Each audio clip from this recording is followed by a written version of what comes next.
ময়না phone দিছে রে। ঠকে গেলাম গা, ঠকে গেলাম গা। নিলে হোসেন খুব ভালো ছেলে।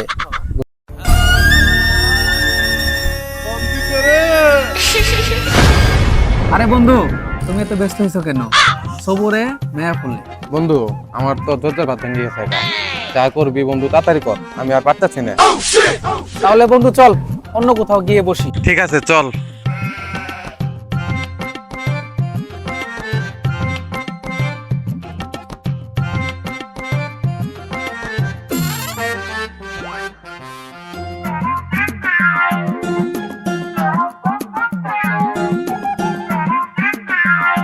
কিরে বন্ধু, ঘটনা কি এখনো ফোন দে না? না, তুই তো দেখি আসলেই পাগল। একটু ধৈর্য ধর। ময়না ফোন দিছে রে। ঠকে গেলাম গা, ঠকে গেলাম গা। ধর ধর ধর ধর। না না না না, নিলে। আরে তুই কি বুঝি না? হ্যালো। হ্যাঁ ভাইয়া বলেন। হ্যাঁ ময়না, ভালো আছো? হ্যাঁ ভালো আছি। আপনি নাকি আমাদের বাড়িতে আসছিলেন? হ্যাঁ। ফোন দিতে বলছিলেন, কি বলবেন বলেন।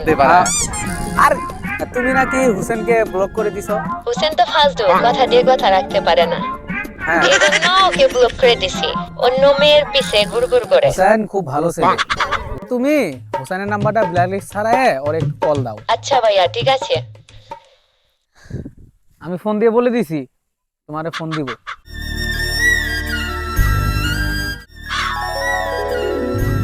ফোন দিছে রে। ময়না ফোন দিছে। মনে একটা ফোন রয়েছে আমার। ময়না আমার ফোন দিছে গো আমার জান। তুই এখানে থাক, আগে একটু সামনে দেখো না আমার কাছে। আচ্ছা বন্ধু, আচ্ছা বন্ধু।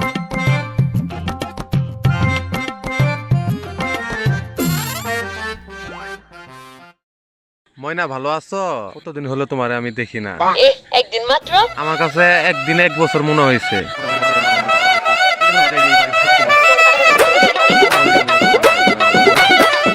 জান, তোমাকে আমি নিরিবিলি ফোন দিতেছি, ঠিক আছে জান? আচ্ছা ঠিক আছে।